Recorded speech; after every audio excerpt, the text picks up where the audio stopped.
Dans l'âpreté de l'Afrique, où le soleil écrasait les terres arides et les vêtements de cuir craquaient sous l'effet de la chaleur, il n'y avait pas de médecin. Les villages étaient isolés, les malades languissaient et les morts s'accumulaient. Mais un jour, de nouveaux visages apparurent sur les routes sableuses. Albert Schweitzer, un jeune médecin allemand, et son peuple, décidèrent de construire un petit hôpital dans ce village africain.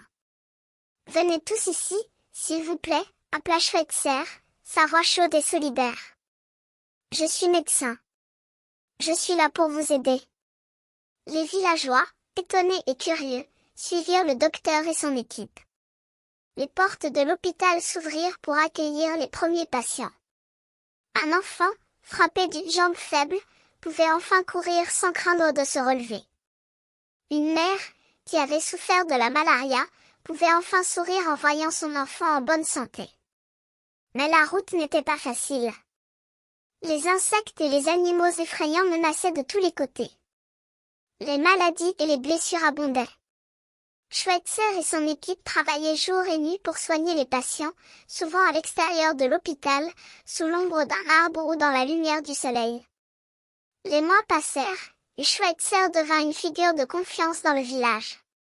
Les gens venaient de loin pour le consulter, et il leur donnait des soins médicaux et des conseils avec amour et compassion. Mais il n'y avait pas que les malades qui bénéficiaient de son attention. Schweitzer s'intéressait également à l'éducation des enfants, à l'alphabétisation des adultes et à l'amélioration des conditions de vie dans le village. Quand l'argent arriva, Schweitzer acheta des médicaments et des équipements médicaux. Il soigna des centaines de personnes, et son travail fut reconnu par la communauté internationale. En 1952, il reçut le prix Nobel de la paix pour son travail humanitaire en Afrique. Mais Schweitzer ne se laissa pas flatter par les honneurs. Il continua de travailler dans le village, jour après jour, pour aider les personnes qui avaient besoin de lui. Après 40 ans passés en Afrique, Schweitzer décida de quitter le continent, mais il ne put s'empêcher de revenir pour aider les malades étrangers qui arrivaient dans son hôpital.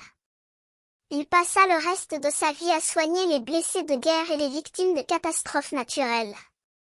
Et même à la fin de sa vie, Schweitzer ne s'est jamais considéré comme un héros, mais simplement comme un médecin qui faisait son travail.